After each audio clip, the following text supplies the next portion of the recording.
Chapter 1. The New Teacher. My name is Jennifer Dale. My friends call me Jenny. I'm 16 years old, and I live near Boston. My town is beautiful and very green. I live here with my parents and my dog Fred. I go to school at Jefferson High, and I want to become a journalist. In my free time, I play volleyball and I listen to heavy metal music. I want to tell you my story. It was the first day of high school. I was excited. I already knew most of my classmates, but I didn't know my new teachers. I got up, ate my breakfast, and went to school. On the street, I met my friend Dana. Her house is near mine, and we always walk to school together. I hope our new teachers are men, and I hope they're handsome, Dana said. Dana loves talking about boys. Yes, I need something new and interesting in my life, I answered. We arrived at school and went into our classroom. A young man was inside.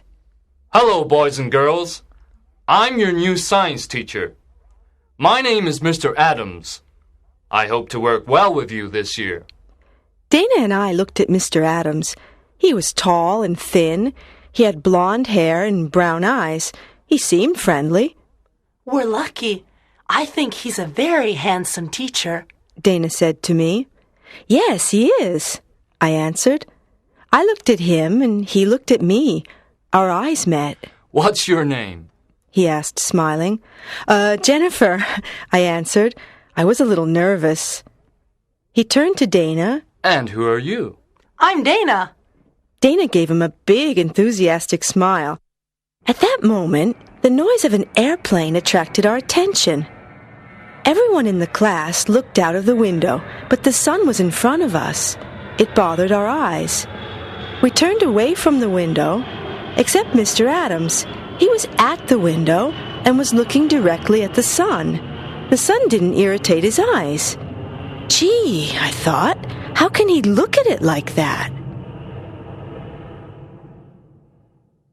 The airplane then passed and the lesson continued. When the hour finished, another man walked in. This one had black hair and green eyes. His nose was small and pointed, and he had strangely high cheekbones. What a weird-looking teacher, I said to Dana. Wow, you're right, she exclaimed. The teacher didn't smile and spoke coldly to the class. I'm your English teacher. I want you to be on your best behavior this year. The lesson can begin. And remember, no talking. Everyone in class was evidently shocked, but no one said anything. Another student, Steve, raised his hand. What? Asked the new teacher in his cold voice.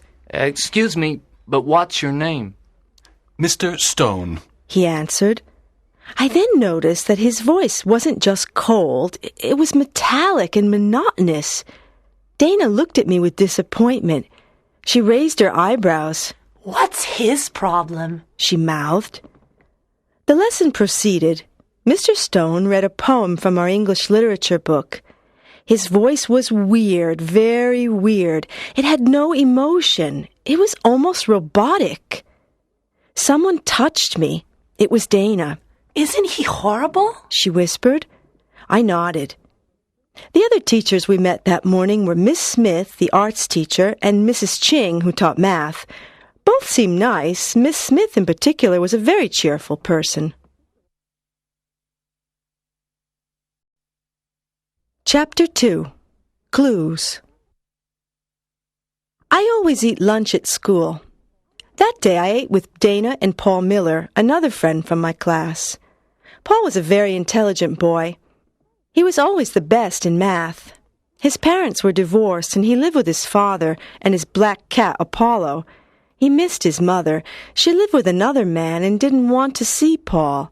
His father was never at home, so Paul was very lonely. He didn't have many friends at school because he was too intellectual. He loved Apollo very much and spent a lot of time with him. What do you think about our new teachers? I asked my friends. I think Mr. Adams is very sexy, said Dana. Did you see how he looked at the airplane? The sun didn't bother him, exclaimed Paul. You're right, I said.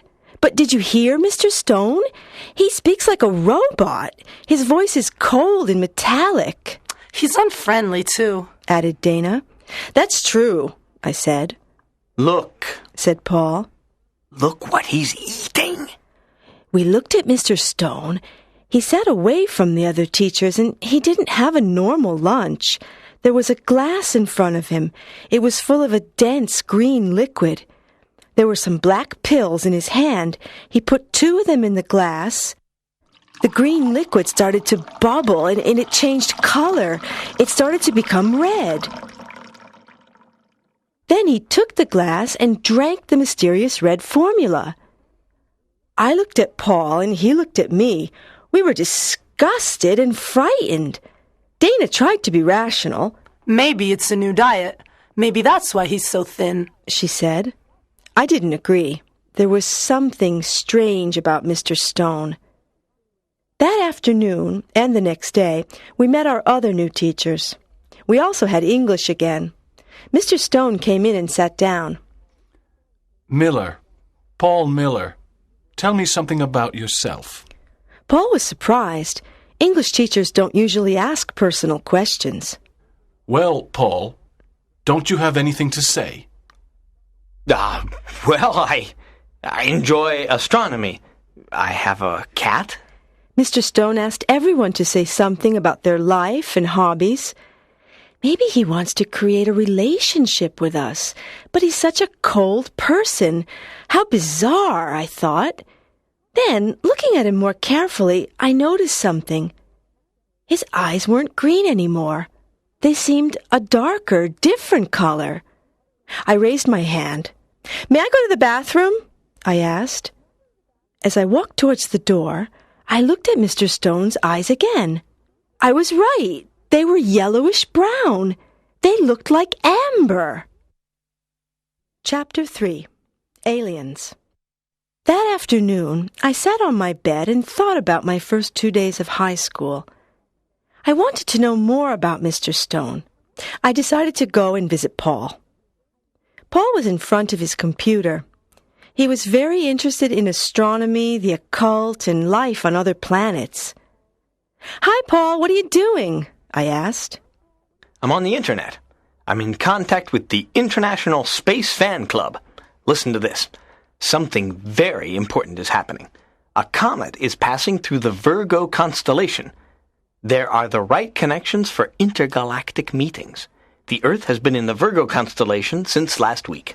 But what are intergalactic meetings? I asked. They're voyages of aliens to our planet. These voyages can happen only in special moments. For example, when a constellation and a comet meet.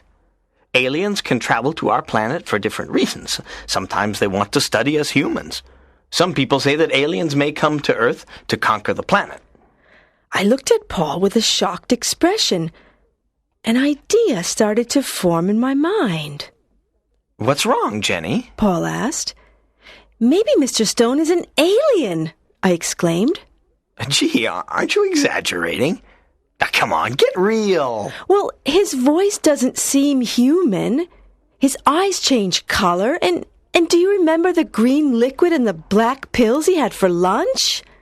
What do you mean his eyes change color? Paul asked. Didn't you notice?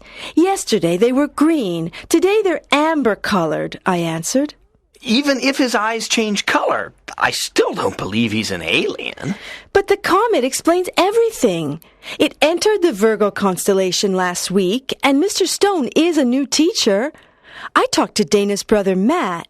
He said that this is Mr. Stone's first year at Jefferson High. No one knows where he comes from, I said. Maybe... Paul's eyes lit up. Maybe that's why he asked us all those personal questions. He wants to study us. Yes, you see? All clues indicate that he is an alien. So what can we do? I asked. We can spy on him. Maybe we can follow him to his house. We can see where he lives and what he does at home. However, we must be very careful. He doesn't seem to have emotions. He might get angry if he discovers we suspect him. We'll try to follow him tomorrow, after school, okay? Said Paul. The The next morning, before school, I took Fred out for a walk in the park. Fred needs daily exercise, so my parents and I take turns walking the dog. The park was empty. It was dawn. A lonely bird chirped in the trees. The grass was wet with dew. There was peace all around. Suddenly, I noticed something or someone moving behind the bushes. I got closer to see who or what it was. In the clearing, there was a man. He was looking up, and his arms were raised. He bent down and touched the ground. Then he stood straight again, face and hands again directed to the sky. After about a minute, he turned around. It was Mr. Stoun. Was he communicating with the universe? With his planet? Was he really an alien? I quickly walked away. Fortunately, Fred didn't bark. I took my dog home and then met Dana. We walked to school. I wanted to tell her about Mr. Stoun, but I didn't. It was too difficult. Besides, I couldn't tell her about the afternoon plan because it was too dangerous for 3 people to follow the teacher. During the morning, I thought about Mr. Stoun again and again. I was scared, but also excited. Chapter 4. Too much imagination? When the science class started, Mr. Adams walked in. Come on, boys and girls. Today we're going to the science laboratory, He announced. In our lab, there are some white mice and some hamsters in cages. As Mr. Adams passed by their cages, they started to squeal loudly. They were very agitated. Mr. Adams laughed. What's wrong? He said, speaking to the animals. I won't eat you. Then he gave us some worms. You must cut them into little pieces. The pieces can live and move independently, He said. I looked at my worm. It was pale and slimy. I didn't want to cut it up. Jennifer, are you afraid of cutting up your worm? I looked up. Mr. Adams was at my desk. He smiled down at me. Give me your knife. I thanked him and gave it to him. His arm touched mine. It tickled. An electric shock ran through me and I jumped. What's wrong? Asked Mr. Adams.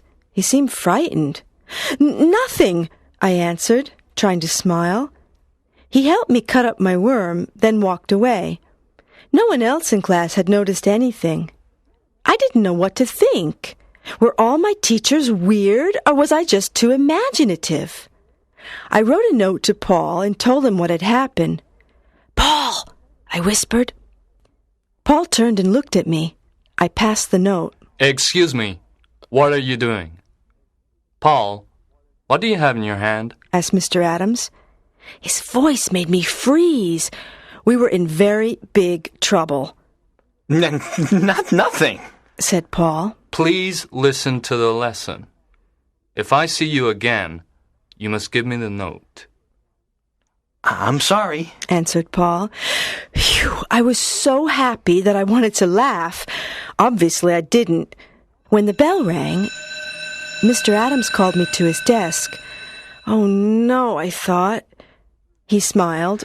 I'm sorry I scared you. 2 years ago, I had an accident. My left arm is artificial. It's an electric prosthesis, and sometimes it can give electric shocks. He seemed a little embarrassed. I was surprised and sorry.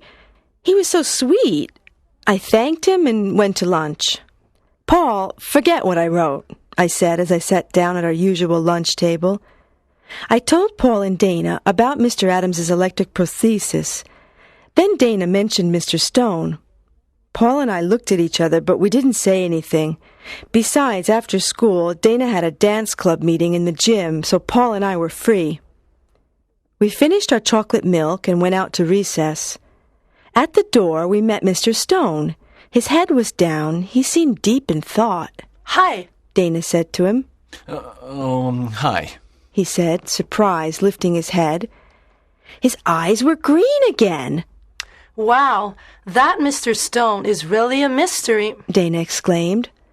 I still didn't want to tell Dana the whole story, so I changed the subject. Fortunately, the bell interrupted us. Before entering class at 1 o'clock, I took Paul aside. I quickly told him about what I had seen in the park. Wow! I wonder what we'll see this afternoon, remarked Paul. Chapter 5. Mr. Stone. When the school day finished, Paul and I hid behind some bushes and watched the school gate. We saw many classes go home and some teachers, but we didn't see Mr. Stone. The minutes passed. Maybe he went home by car, I said. At that moment, through the bushes, we saw a man with black hair and very high cheekbones walk past. "It's him!" I whispered. Wait! He mustn't suspect that we are following him, Paul said. We waited 2 minutes. "Okay, we can go," I said. We followed him at a distance, and finally we saw him go into a house. It was a pretty pink 2-story building. There was a lawn in front of it and a big tree on the side. We crept up to the window and carefully looked inside. Mr. Stone put his briefcase down and opened the refrigerator. He took out another bottle of that horrible green liquid and put it on the table. Then he went upstairs. Now what can we do? Paul whispered. "No problem. I can climb the tree," I said. Are you sure? "Of course. Don't forget I play volleyball." Be careful. I went to the tree. It wasn't very high, and it was easy to climb. From my position, I could see his room. Mr. Stone was there. What's happening? Whispered Paul. "He's sitting in front of a mirror," I said softly. "His hands are on his head." "Oh, no!" What? What? asked Paul. The teacher was totally bald, and his head was covered with disgusting brown warts.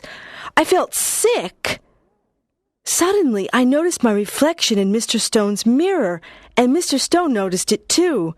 He brusquely turned around and stared at me. I was paralyzed with fear. My mouth fell open. I was expecting the worst.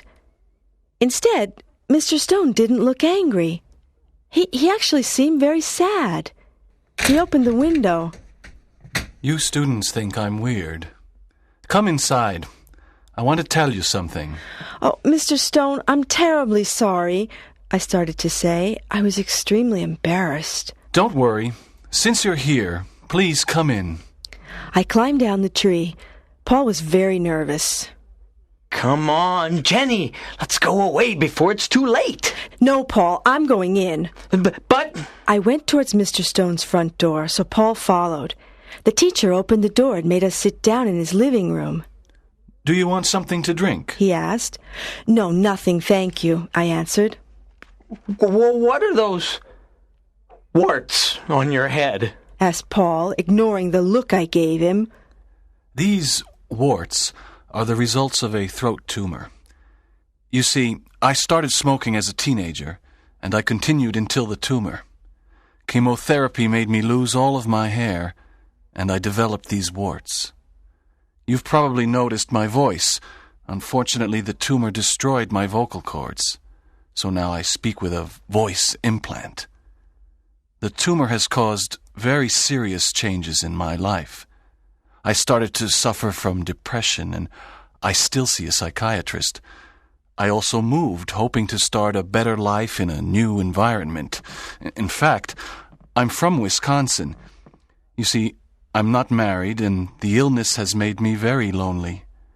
People don't like illnesses. They stay away from sick people. Sick people bother them. "Mr. Stone, we really feel terrible about our behavior," I said. Yes, we really apologize. We hope you can forgive us," added Paul. Don't worry.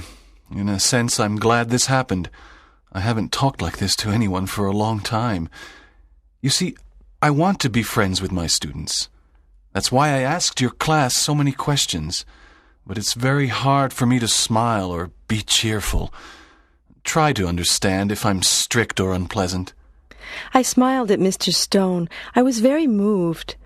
"We understand," I said softly. "May I ask you a question?" said Paul. "Paul!" I exclaimed. It's okay. Ask me anything you want, answered Mr. Stone. What's that stuff you eat at lunch? Oh, did that scare you? The green liquid and the black pills are part of my treatment. They include protein and other nutritional substances. And why? Excuse my curiosity. Were your eyes amber-colored yesterday? Well, I tried some colored contact lenses. I wanted to do something different. I thought that a new look could make me feel better, but it didn't work. Mr. Stone, I began, I saw you at the park this morning. Gee, I probably appeared very strange to you with all those movements, He said. My doctor suggested early morning exercise in fresh, clean air. You really have watched me these last few days, I must say. Paul and I looked at each other. We felt rude and very silly. We were ashamed for being so inconsiderate. Well, Mr. Stone, we don't know how to thank you for your hospitality and kindness, I said. We really don't deserve it. Our behavior... That's enough. Don't worry. Thank you for your company. I'll see you tomorrow at school. And remember, if you ever want to come and visit me, you're always welcome. Thank you very much. We'll come again, said Paul. Paul and I left Mr. Stone's house and walked home. Well, I think we've learned a lesson, Paul said. We must remember that many people in this world are suffering. Many people have problems, and if they act in strange ways, there are reasons. There isn't an alien behind every bush. There's a person, just like you and me. And maybe this person needs friendship and a helping hand. I looked at Paul with affection and admiration. His words expressed my own thoughts perfectly.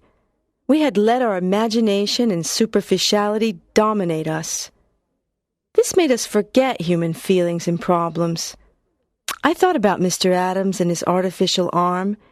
Even in that case, I had overreacted with my ridiculous suspicions. Hey, Paul, I said, I want to celebrate. This adventure is over. I feel relieved. Let's go to the Rainbow and buy an ice cream. Okay, Jenny. Good idea. Let's call Dana, too, I added, thinking it was the moment to inform her about everything. Sure. We stopped at Dana's house and invited her. Chapter 6. Thanks to a Missing Watch. We sat down at the Rainbow and ordered 3 sundaes. Dana, we have news about Mr. Stone, I said. Yes, although it's a very long story, Paul added. We told her everything, the news on the comet and the intergalactic meetings, our plan to spy on Mr. Stone, finally the teacher's sad story. Dana's expression went from surprised to worried to ashamed during our tale. Our class must be much nicer to him, she said. But this comet, maybe aliens will come to Earth. Dana, please, I don't even want to hear the word alien, I exclaimed. Let's keep our eyes open for people in need, not for aliens, Paul added. Okay, sorry, said Dana. From the window of the ice cream parlor, I noticed that it was already dark. I looked at the time. My watch wasn't on my wrist. Oh no, my watch, I exclaimed. Then I remembered. I left it in the gym. I took it off at recess to play volleyball. I must go and get it. But Jenny, I'm sure that the janitor will find it and put it in a safe place, said Paul. I don't trust him. That watch is so important to me. It was a gift from my grandfather. He's dead now, and it's the only thing I have of him. I must go to school immediately. But the school's closed now, Dana commented. No, not today. Mrs. Ching is at school all evening because she's preparing some math tests. I know because I heard her talking to Miss Smith. Okay. Well, I'll see you tomorrow then. I have to go home and start my homework, Paul said. Me too, Dana added. We left the Rainbow and I went towards Jefferson High. The back door was open. I went in. Our gym is on the ground floor, but I didn't go there directly. Something stopped me. I felt a strange sensation. I didn't know what it was. Something wanted me to climb the stairs and go up to the classrooms. I felt afraid. The school was dark and silent.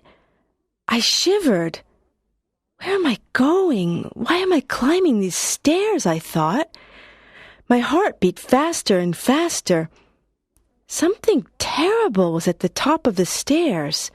I sensed it. But what? I desperately wanted to run away and return home, but I couldn't. The mysterious force inside me made me go on. On the 3rd floor, I heard a noise. Someone was moaning. As I passed by the janitor's closet, the sound became louder. Someone needed help. I opened the closet. It was Mrs. Ching. The old teacher was on a chair with her hands and feet tied. She was gagged and her eyes were open in terror. "Mrs. Ching," I whispered. I took the cloth from her mouth. Help! She said. Someone is doing something wrong, and he or she is here now. The person is in disguise. "Okay, Mrs. Ching, stay here. Whoever it is mustn't suspect anything." I put the cloth back in the teacher's mouth and left the closet. I looked around the 2nd floor. I was terrified. Everything was silent. The long, dark hall was very frightening. Then I noticed something. A light was on in the computer room. I crept to the door. Someone inside was working on a computer. I could hear fingers clicking on the keys. Slowly, very slowly, I opened the door. Just a crack. It was Mr. Adams. He was typing a kind of code on the screen.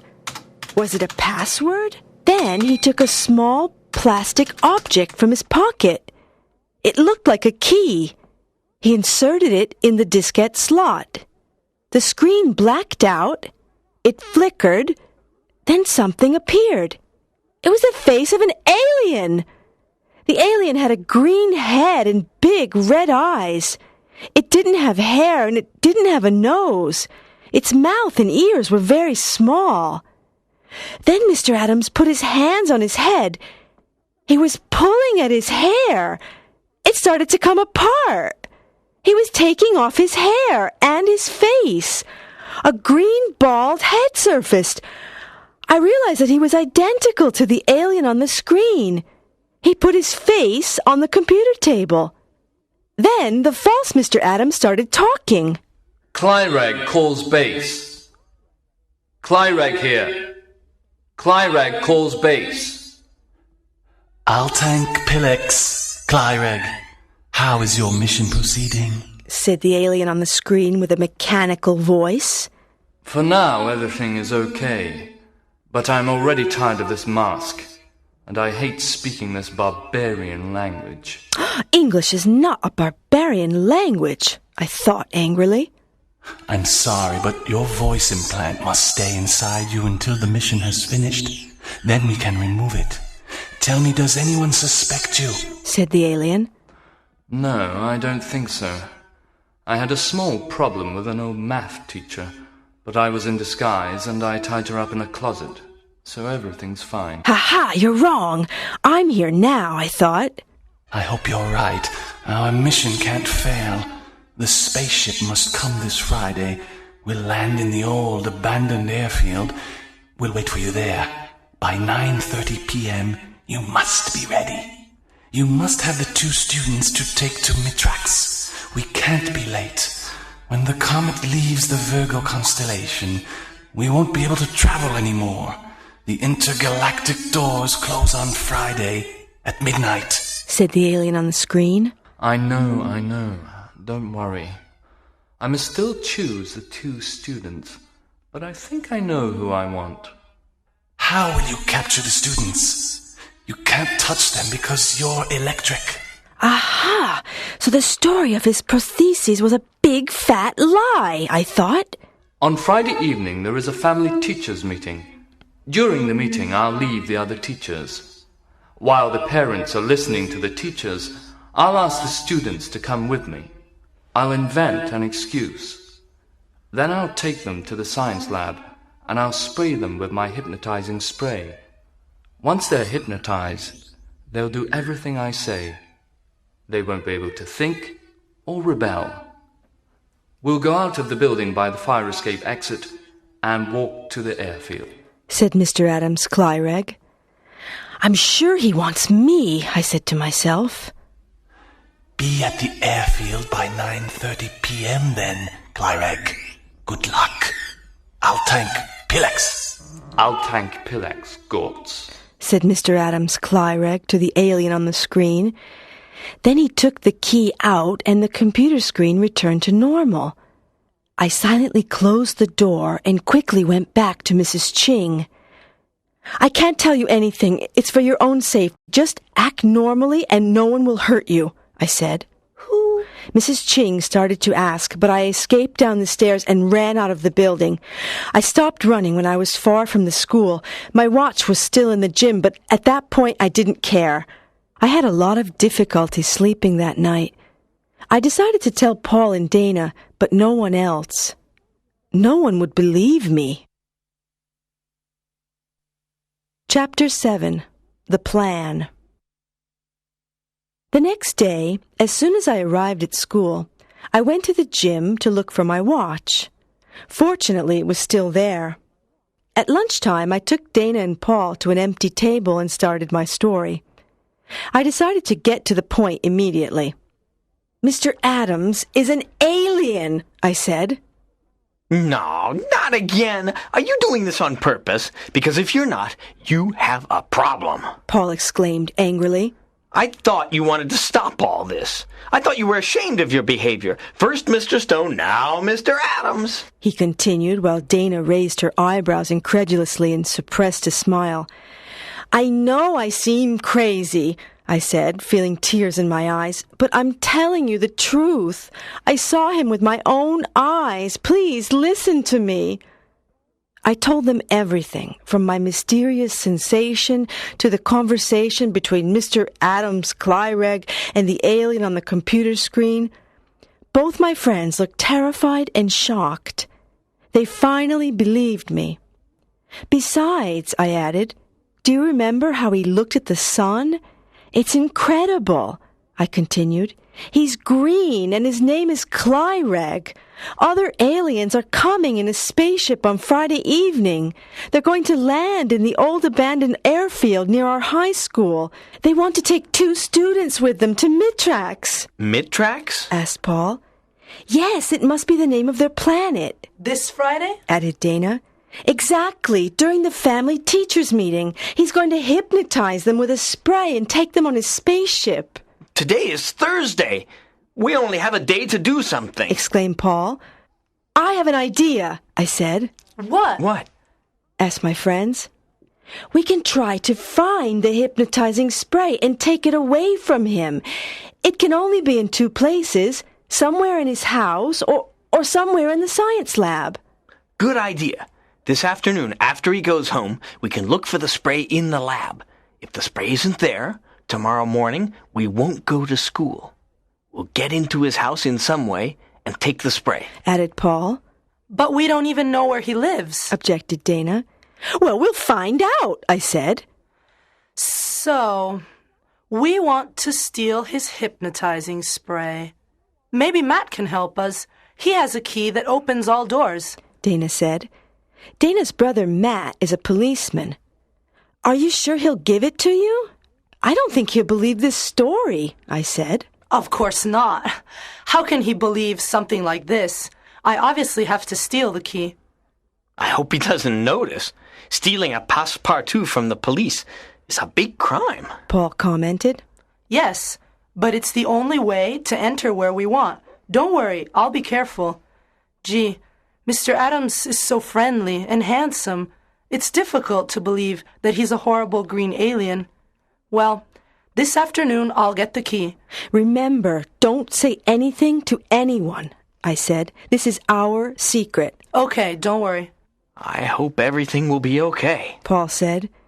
We went to our afternoon classes. I couldn't wait for the day to finish. I was nervous and excited. Chapter 8. Paul's Decision. I constantly thought of the day before. I remembered when he took off his face. Behind that blonde hair there was a bald green head. Behind those brown eyes, 2 red ones. And behind the nose, nothing. I shivered. After school, I went with Dana to her house. Paul instead stayed at school to make sure that Clyreg went home. When Dana and I arrived at her house, there was no one there. I hope Matt didn't take the key with him, said Dana. We went in. Dana went to her brother's room. I heard her open many drawers. I crossed my fingers. Here it is, Dana exclaimed. Oh, great. Now let's go back to school, I said. Wait, my mom will be back soon. I have to leave her a note. I'll tell her I'm at the library, Dana said. We went back to school. Paul was sitting on the steps. Has Clyreg left? I asked. Yes, we can go in, Paul answered. We went up to the science lab. When we arrived, we noticed that the door was open. Someone was whistling inside. Oh, no. It's the janitor, Paul whispered. Let's hide in the bathroom, Dana suggested. It's already been cleaned, so he won't come in. We quickly entered the girls' bathroom and hid. After some time, the janitor walked away. We heard him go down the stairs. Okay, now, Paul said. We entered the lab and looked around.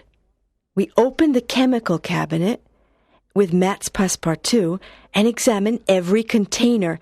There weren't any sprays or strange bottles, so we tried the refrigerator. What's this? I said. Inside the refrigerator, there was a spray without a label. It was very difficult to open, and it had a bizarre phosphorescence. Wow! It's probably Clyreg's hypnotizing spray. But how can we be sure? Paul asked. We have to be sure that it's the right one. An error could be fatal. I have an idea. I can try the spray on my dog Fred. Fred hates taking baths and especially eating leftovers. I'll spray him. If he doesn't protest, we have the right spray, I said. Excellent. Please phone me after and tell me the results, Paul said. I want to know too, Dana added. We carefully went out of the lab and left the building. When I arrived home, I prepared a big bath for Fred. Fred! Freddie! I called. The dog was in the garden. When he saw me with the big basin full of water, he barked and howled. He ran inside his doghouse. Silly dog, I thought. I took the spray, went to the doghouse, and sprayed Fred. Then I called him again, and I pointed towards the water in the basin. What a surprise! Fred calmly came out of the doghouse and jumped into the water. After Fred's bath, I went to the refrigerator and took out some leftovers. I put them in his dish and gave it to him. Food time, Fred, I said. Fred saw the leftovers and didn't protest. He started eating. It was incredible. I immediately phoned Dana and gave her the good news. Then I phoned Paul. Hi, Paul, it's me. We have the right spray. Fred has been completely hypnotized. Great. Listen, can you come to my house now? I need to talk to you. There was something strange in his voice. Paul, are you okay? I asked. Yes, I'm fine. I'll tell you everything when you arrive, okay? Please come. It's important. I took the bus and arrived at Paul's house. He was alone, as always. He was in his room with his cat, Apollo, in his arms. I want to go to Mitrax with Clyreg, Paul said. What? Yes, I want to go to Mitrax with Clyreg, Paul repeated. Are you kidding? You're crazy. No, I'm not crazy. Look at my life. My mother doesn't love me. She went away and never wants to see me. How do you think I feel? My father is always working. He doesn't care if I'm here or in Timbuktu. He only cares about his young blonde secretaries. At school, everyone thinks I'm strange. You're my only true friend in class. Jenny, I'm not happy here. Try to understand. This world isn't for me. I don't like my life. I want to test my destiny and see what happens to me. Honestly, I really don't think that Clyreg wants to hurt us students. How do you know? I asked angrily, shocked at what he was saying. He doesn't give me that impression. I'm sure the aliens just want to study us. I feel I can trust them. Also, you know I love space. I've always been interested in astronomy and alien life. This is a fantastic opportunity to see life on another planet, in another galaxy. This is my dream. This opportunity will never exist again. If aliens come to Earth at the next intergalactic meeting, they certainly won't come to our town again. Listening to Paul, I started to understand his point of view. But it was terrible to think that Paul didn't have anyone. No one really cared about him. I was very sad. Running away to another planet isn't the right solution to your problems, I said. But I've tried to talk to my father about my problems. I've tried many times. Nothing has changed. Listen, I want to go to Mitrax. I feel it's the right thing for me. Something inside is pushing me to go. Maybe going to Mitrax was the best thing for Paul, although I still couldn't believe it. If you're convinced, but I'll miss you a lot. I'll never see you again, I said. Nothing is forever. You will see me again. I promise. Don't make promises you can't keep, I said with tears in my eyes. Believe me, Jenny. Sooner or later, when the next intergalactic door opens, I'll return, and I'll have many new things to tell you. Listen, he continued. We must organize our plan for tomorrow evening. When Clyreg takes the 2 students to the science lab, he'll open the refrigerator, but he won't find the spray. At that point, he won't be able to do anything, because he can't touch us. If he touches us, he'll electrocute us, Paul explained. Then he won't be able to study us anymore, I interrupted. Exactly. So, when he sees that his mission has failed, the only thing he can do is go to the airfield and leave with his spaceship. He can't stay any longer because he can't miss his spaceship. And the spaceship can't wait for him. I won't come to the family teachers' meeting. I'll wait for Mr. Adams at the airfield. I sadly looked at Paul. Good luck. I'll wait for you, I said. Paul picked up Apollo and gave him to me. I want you to keep him. Take care of him for me. He came closer to me. For the first time we kissed. My heart pounded. Oh, Paul, thanks for Apollo. Thank you very much. I stroked the black cat and he purred. Chapter 9.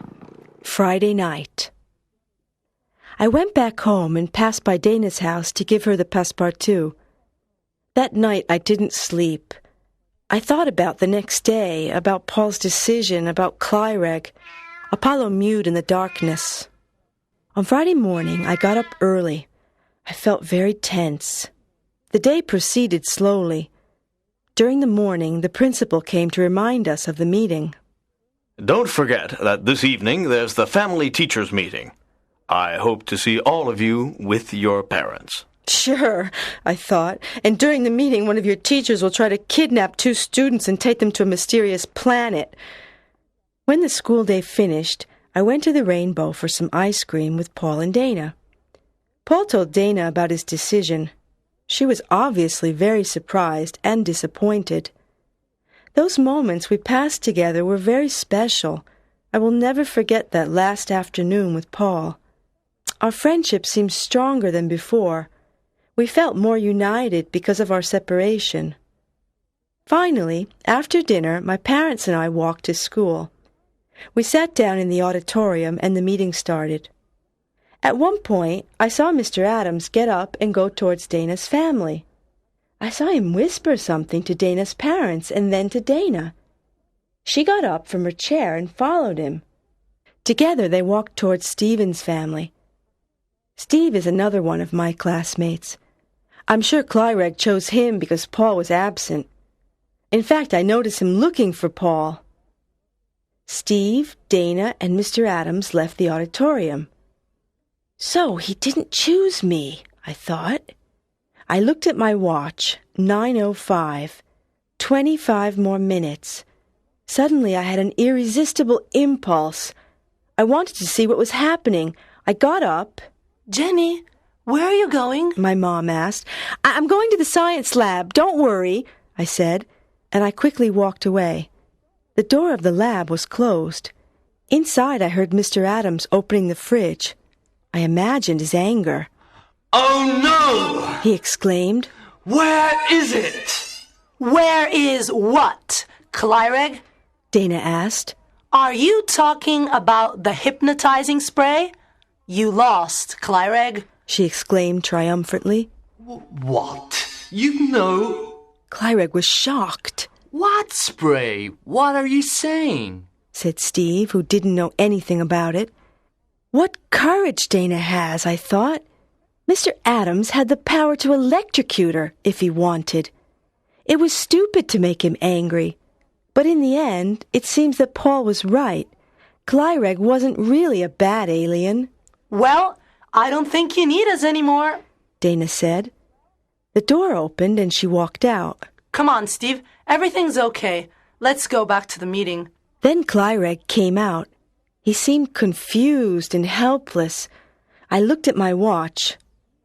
Clyreg, it's 9:17. Go. Don't miss your spaceship, I said, almost with compassion. Clyreg looked at me, even more surprised. Then he went to the fire escape exit and ran away. At that moment, I thought of Paul. I followed Clyreg down the fire escape stairs and out of the building. Our school is very close to the old airfield, so Clyreg and I reached it at 9:24. The spaceship was already there, waiting for Clyreg. Its portal was open, but all the lights were off. The aliens from Mitrax didn't want anyone to see them. Paul was there too. When he saw Clyreg, he ran towards him.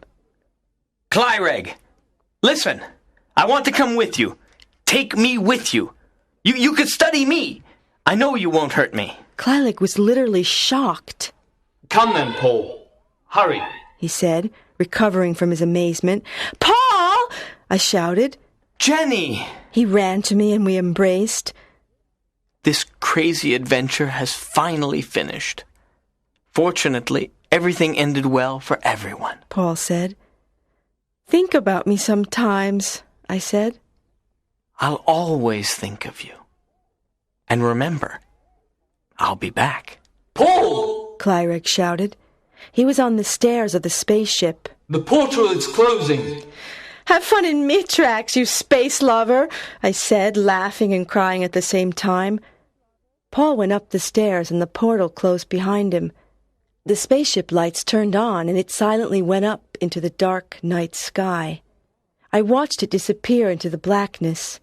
Then I hurried back to school. My parents were still at the meeting with everyone else. No one seemed to suspect anything. Dana and Steve sat calmly near their parents. I, too, went back to my mother and father, smiling innocently. Today, 6 months have passed. Everyone at school now knows the truth about Mr. Adams, although not everyone totally believes my story. We have a new science teacher. Her name is Miss Lundberg, and for the moment she seems normal. Dana and I have been to visit Mr. Stoun a few times, and his relationship with our class has really improved. He seems a happier person, and this pleases me a lot. Steve is now Dana's boyfriend, and they make a nice couple. I still have the hypnotizing spray. I keep it hidden, although sometimes I use it on Fred when he needs a bath. Apollo is now a member of our family. Fred is a little jealous of him, but they're usually friends. I told my parents the entire story. They seemed to believe me, especially because no one can find Paul. In the beginning, his father looked for him, but he soon stopped worrying. Sometimes Dana and I talk about Clyreg and our adventure. We remember Paul. On many evenings, alone in my garden, I look up at the sky and think about him. Good night, Paul, wherever you are. See you soon.